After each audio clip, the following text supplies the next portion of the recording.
Sa video na to ay ginatang suso naman yung ating lulutuin. Madali lang ito lutuin pero syempre bago muna ang lahat, kapag nagkuha kayo ng suso sa ilog, dapat ay kinabukasan nyo siya lulutuin. Lagyan nyo lang sa timba pero wag nyo lang lagyan ng tubig. Pero kung nasa fishnet naman tapos malapit kayo sa ilog, kundi ibabad nyo lang sa ilog. Kasi yung purpose nun ay para mailabas nila yung kanilang kinain na putik kasi baka mamaya lasang putik na niluluto ninyo, hindi lasang suso. At syempre, puputulin din natin yung dulo ng suso para madali natin masipsip o makuha yung laman. Ang ginawa ko din pala dito ay ilamas ko to sa may asin para syempre malinis din yung shell nila. Pagkatapos ay syempre ginayak ko na din yung mga rekado na gagamitin ko.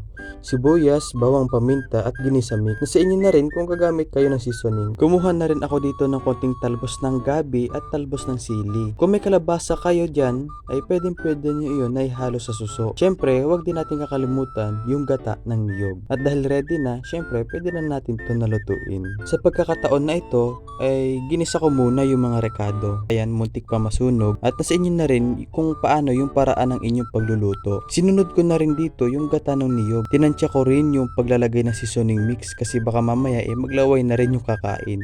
At syempre, hindi asin yung nilagay ko dito ng pampaalat. Bagoong na yung aking ginamit. At kapag lutong-luto na, ay pwede mo na rin na ilagay yung suso at sinabay ko na rin na ilagay yung talbos ng gabi. At kapag okay na, bago nyo ahunin, ilagay nyo na rin yung talbos ng sili.